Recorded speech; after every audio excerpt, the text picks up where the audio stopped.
اللہ رب العالمین والصلاة والسلام علی سید الانبیاء والمرسلین اما بعد فاعوذ باللہ من الشیطان الرجیم بسم اللہ الرحمن الرحیم۔ الحمدللہ الہادی پروگرام میں مختلف ٹاپکس پر دروس قرآن کا سلسلہ جاری و ساری ہے۔ ہمارا ارادہ یہی ہے، جیسے کہ آپ کو فارمیٹ بتایا ہوا ہے، کہ پروگرام میں قرآن عظیم میں اللہ تبارک و تعالی نے جتنے بھی مضامین بیان فرمائے، جہاں تک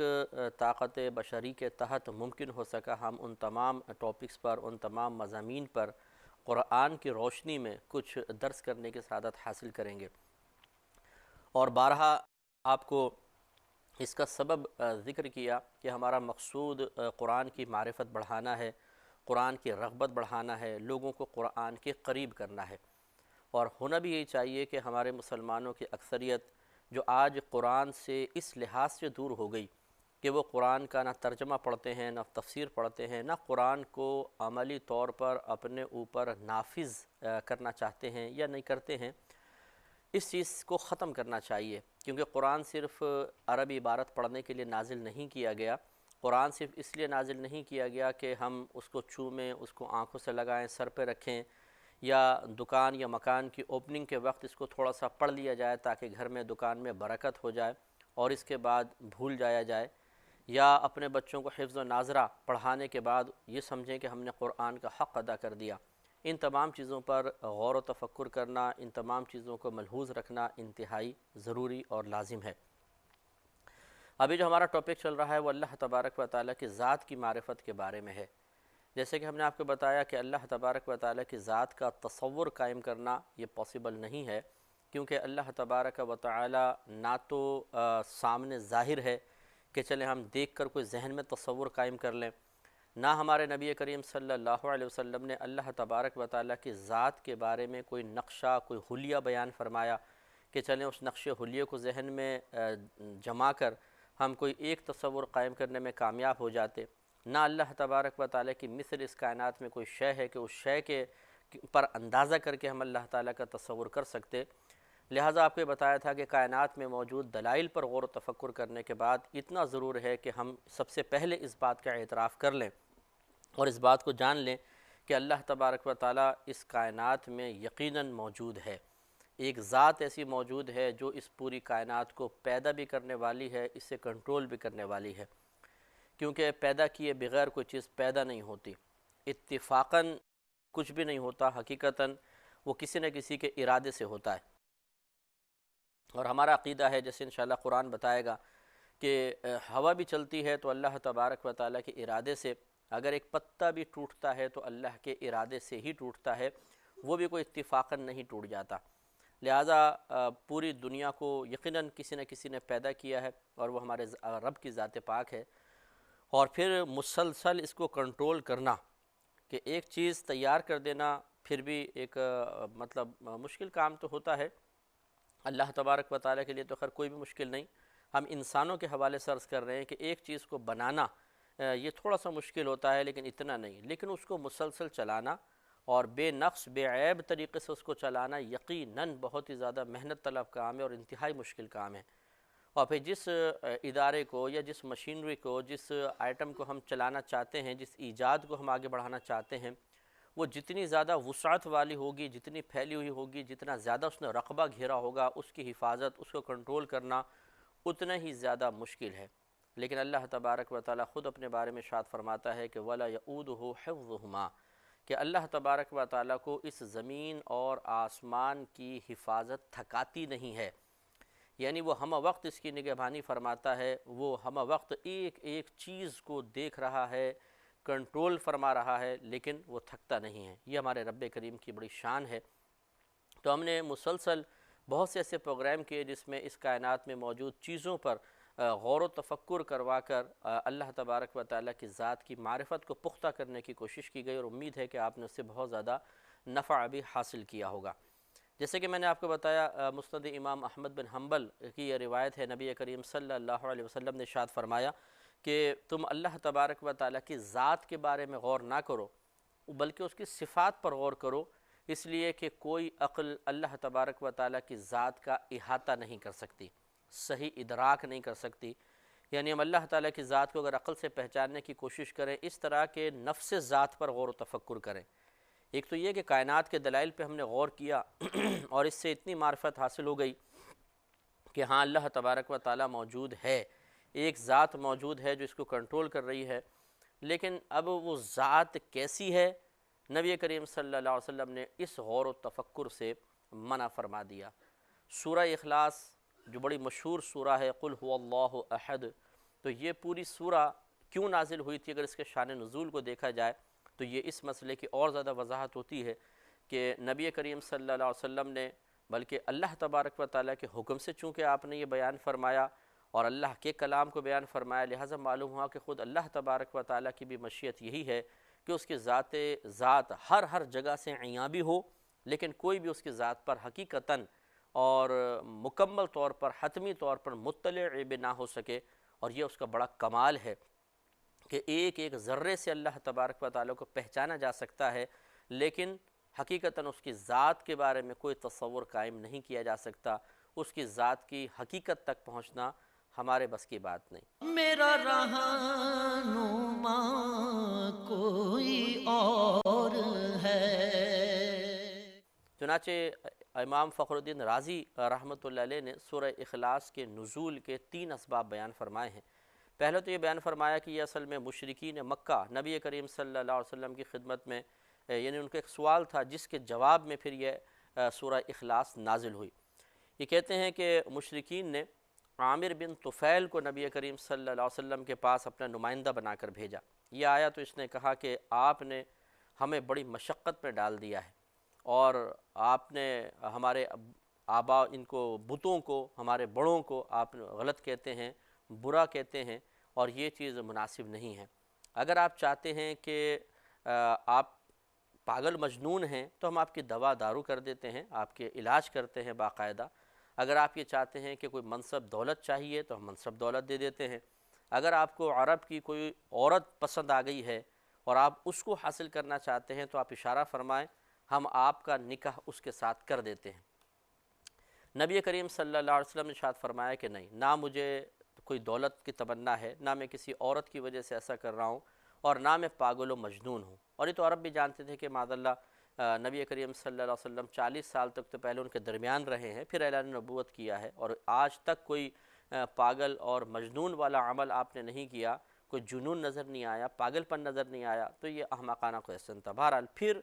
انہوں نے پوچھا کہ اچھا یہ بتائیے کہ آپ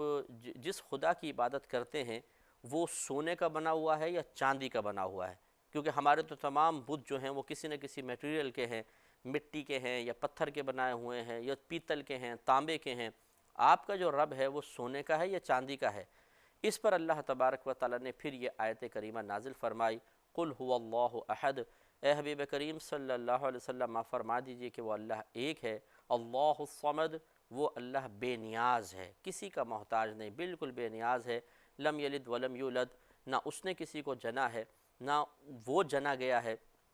ولم یکن لہ کفوا احد، اور اللہ تبارک و تعالیٰ کا کوئی ہمسر نہیں ہے، کوئی برابر نہیں ہے، کوئی ہم پلہ نہیں ہے، ہم نظیر نہیں ہے۔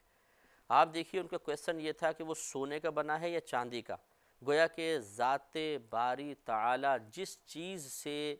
مطلب ان کے نزدیک جس چیز سے یہ بنی ہے وہ چیز بتائیں کیا ہے۔ اللہ تبارک و تعالیٰ نے جو آیت کریمہ نازل فرمائی اس آیت میں صرف اللہ کی صفات کا تذکرہ ہے، اس کی ذات کی حقیقت کے بارے میں کوئی کلام نہیں۔ قل هو اللہ احد، کہہ دیجئے کہ اللہ ایک ہے، ایک ہونا، دو ہونا، چار ہونا، 10 ہونا، یہ صفات ہیں۔ اللہ الصمد، اللہ بے نیاز ہے، بے نیازی بھی ایک صفت ہے۔ لم یلد ولم یولد، نہ وہ کسی سے اس نے کسی کو پیدا کیا یعنی جنا، جیسے بچہ پیدا ہوتا ہے، اور نہ اس کو جنا گیا، یہ بھی صفات ہیں کہ ایسی صفت کا حامل ہونا کہ نہ کسی سے پیدا ہو نہ اس سے کوئی پیدا ہو۔ اور ولم یکن لہ کفوا احد، بے نظیر ہونا، یکتا ہونا، یہ بھی ایک صفت ہے۔ گویا کہ اللہ تبارک و تعالیٰ نے بھی اپنے حبیب کریم صلی اللہ علیہ وسلم کے ذریعے ان کفار پر اور اس آیت کو، اس سورہ کو پڑھنے والے قیامت تک مسلمانوں پر یہ واضح کر دیا کہ اگر تم اللہ تعالیٰ کی ذات کے بارے میں غور کا سوچو بھی، جیسے شیطان بعض اوقات دل میں ڈال دیتا ہے یار یہ چیز لوہے کی بنی ہے، یہ چاندی کی، یہ پیتل کی، اللہ تعالیٰ کیسا بنا ہوگا؟ کیا وہ گوشت پوش کا ہے؟ کیا ہڈی کا ہے؟ کیا وہ مطلب ایسے جیسے ہم ہیں ایسی کوئی صورت والا ہے؟ اگر شیطان کبھی اس طرف توجہ کرنے کی کوشش کرے تو اللہ تعالیٰ نے ہمیں ایک راستہ، ایک ذریعہ بتا دیا کہ فوراً ذہن کو جھٹک کر صفات باری تعالیٰ پر غور و تفکر شروع کر دیا جائے، ذات پر غور نہ کیا جائے۔ اسی طریقے سے دوسرا انہوں نے شان نزول بیان فرمایا کہ یہ اصل میں یہودیوں نے نبی کریم صلی اللہ علیہ وسلم سے کویسچن کیا تھا، کہ انہوں نے ایک دفعہ یہودی نبی کریم صلی اللہ علیہ وسلم کے پاس آئے، اور ان میں ان کا سردار کعب بن اشرف یہودی یہ بھی شامل تھا۔ اس نے کہا کہ اے محمد، یہ اللہ تبارک و تعالیٰ ہے جس نے تمام مخلوق کو پیدا کیا، اللہ تبارک و تعالیٰ کو کس نے پیدا کیا؟ جب یہ سوال ہوا تو نبی کریم صلی اللہ علیہ وسلم اس پہ غضبناک ہوئے، اور آپ نے مطلب غضب کے آثار نمایاں ہو گئے۔ اس وقت حضرت جبریل علیہ السلام نازل ہوئے، اور انہوں نے کہا کہ اے محمد صلی اللہ علیہ وسلم، آپ اپنے جلال کو کم کیجئے، اپنے غضب کو کم کیجئے۔ اور پھر یہ آیت کریمہ انہوں نے تلاوت کی کہ قل هو اللہ احد اللہ الصمد۔ تو انہوں نے پھر یہ کویسچن کیا کہ جب یہ اللہ تعالیٰ نے فرمایا قل هو اللہ احد، یہ ایک آیت نازل ہوئی، کہہ دیجئے کہ اللہ تعالیٰ ایک ہے۔ پھر انہوں نے سوال کیا ان یہود نے کہ اپنے رب کی ذرا صفات بیان فرمائیے کہ کیا اس کے بازو ہیں؟ تو پھر نبی کریم صلی اللہ علیہ وسلم نے پہلی مرتبہ سے زیادہ اظہار غضب فرمایا، تو جبریل امین آئے اور پھر انہوں نے فرمایا کہ وما قدر اللہ حق قدرہ، کہ انہوں نے ویسی اللہ تعالیٰ کی قدر نہیں کی جیسے اس کے قدر کرنے کا حق ہے۔ تو گویا کہ پھر احمقانہ سوال جب انہوں نے مزید کیے تو اس پر اللہ تبارک و تعالیٰ نے فقط اتنا نازل فرمایا کہ جس طریقے سے انہوں نے پہلے اللہ کو پہچان لیا تھا، یہ سوالات ان کے بڑے عجیب و غریب ہیں کیونکہ اہل کتاب میں سے تھے، تو انہوں نے جس طرح اللہ کو پہچانا ویسے اللہ کی قدر نہیں کی۔ میرا رہنما کوئی اور ہے۔ تیسرا جو تھا یہ شان نزول بیان کیا گیا ہے کہ یہ نہ مشرکین مکہ کا سوال تھا، نہ یہود کا، بلکہ نصارہ نے سوال کیا تھا، عیسائی حضرات نے سوال کیا۔ اور یہ عطا نے حضرت ابن عباس رضی اللہ تعالی عنہ سے روایت کیا کہ نجران کا ایک وفد نبی کریم صلی اللہ علیہ وسلم کے پاس حاضر ہوا، اور انہوں نے کہا کہ آپ ہم سے اپنے رب کی صفات ذکر فرمائیں، کیا وہ یاقوت کا بنا ہوا ہے، یعنی قیمتی پتھر کا ہے، یا سونے کا ہے، یا چاندی کا ہے، یا زبرجد کا ہے، ایک لکڑی ہے قیمتی لکڑی، اس کا بنا ہوا ہے؟ تو نبی کریم صلی اللہ علیہ وسلم نے ارشاد فرمایا کہ میرا رب ان میں سے کسی شے کا نہیں بنا ہوا، بلکہ وہ تو ان تمام اشیاء کا خالق ہے۔ پھر یہ آیت کریمہ نازل ہوئی قل هو اللہ احد، کہہ دیجئے کہ اللہ ایک ہے۔ تو انہوں نے کہا کہ ہوا واحد وانت واحد، یعنی انہوں نے کہا کہ اگر اللہ تعالیٰ کی یہی صفت ہے کہ وہ واحد ہے تو اے نبی آپ بھی تو ایک ہیں، تو اس کا مطلب یہ تو پھر یہ تو کوئی کمال نہیں ہے کہ آپ کا رب اگر اکیلا ہے تو آپ بھی تو اکیلے ہیں۔ اس پر پھر یہ آیت کریمہ نازل ہوئی، نبی کریم نے فرمایا لیس کمثلہ شیء، اللہ تبارک و تعالیٰ کی مثل کوئی شے نہیں ہے۔ انہوں نے کہا کہ ذرا اللہ کی مزید صفات ذکر کریں۔ پھر یہ سرکار نے فرمایا اللہ الصمد، کہ اللہ تعالیٰ بے نیاز ہے۔ تو انہوں نے کہا کہ صمد کیا چیز ہوتی ہے؟ نبی کریم صلی اللہ علیہ وسلم نے فرمایا کہ وہ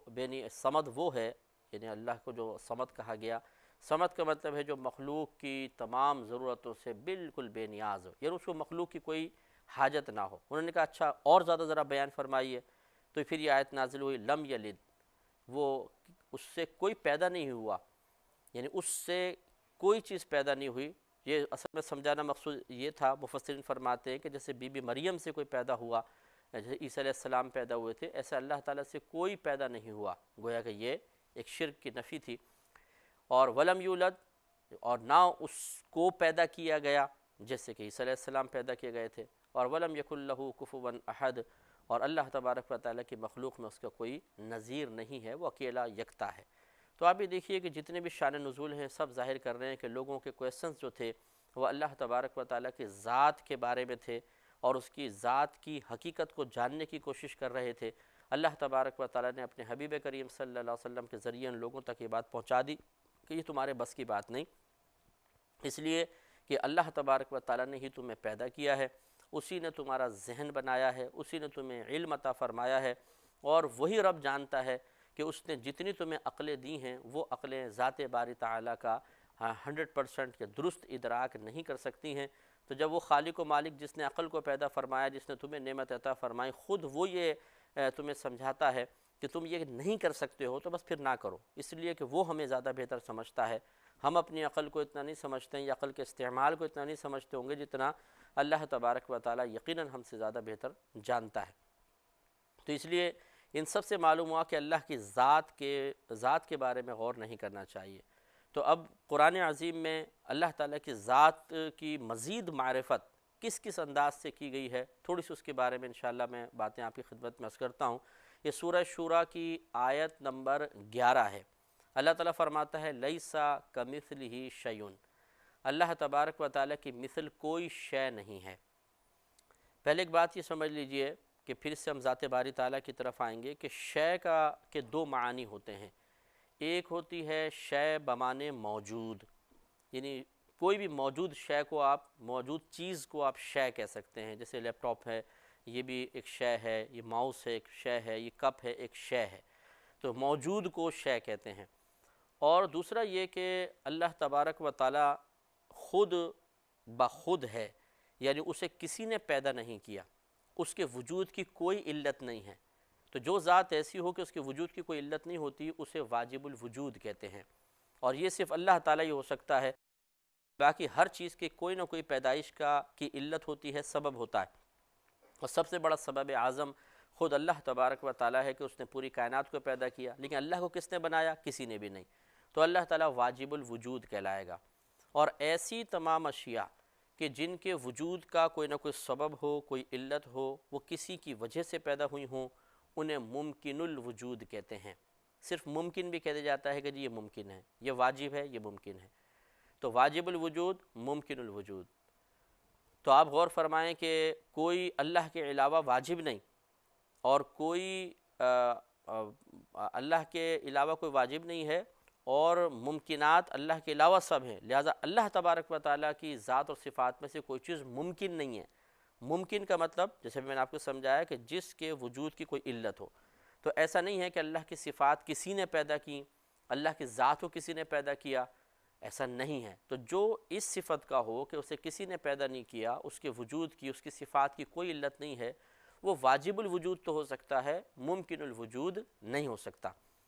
تو اس تفصیل کے بعد یاد رکھیں کہ شے کے دو معنی ہیں، ایک تو شے بمعنی موجود، اور ایک شے کا اطلاق ہوتا ہے ممکن الوجود پر، یعنی جتنی اشیاء ایسی ہیں جو ممکن الوجود ہیں، یعنی ان کے وجود کی کوئی نہ کوئی علت ہے، کوئی نہ کوئی اور چیز سبب بنی ہے، انہیں کہتے ہیں ممکن الوجود۔ تو اب یہ دیکھیے کہ اگر لفظ شے کو اللہ تبارک و تعالیٰ کے لیے استعمال کیا جائے بمعنی موجود، تو اس میں کوئی حرج نہیں ہے کہ اللہ ایک شے ہے، یعنی اللہ تعالیٰ موجود ہے۔ تو موجود والے معنی کا اعتبار کرتے ہوئے اللہ تعالیٰ کے لیے لفظ شے کا استعمال درست ہے، لیکن جب ہم شے کا استعمال کرتے ہیں ممکن الوجود کے لیے، تو اس معنی کے اعتبار سے اللہ تبارک و تعالیٰ کو شے کہنا یہ کفر ہو جائے گا، اس لیے کہ اللہ تعالیٰ ممکن الوجود نہیں، وہ واجب الوجود ہے۔ تو اگر لفظ شے اللہ کے لیے استعمال کیا جائے اور ذہن میں نقطہ یہی ہو کہ اللہ تبارک و تعالیٰ، یہ نظریہ ہو کہ اللہ تبارک و تعالیٰ ممکن الوجود ہے، تو معاذ اللہ ثم معاذ اللہ اس کا مطلب یہ ہے کہ ہم یہ کہہ رہے ہیں، یعنی اس عقیدے کے حامل ہیں کہ اللہ کو بھی کسی نے پیدا کیا ہے، بنایا ہے، اور اللہ تبارک و تعالیٰ کو صفات بھی کسی اور ذات نے دی ہیں، اور یہ یقیناً شرک اور کفر تک پہنچا دے گا۔ اس کی انشاءاللہ مزید معرفت اگلے پروگرام میں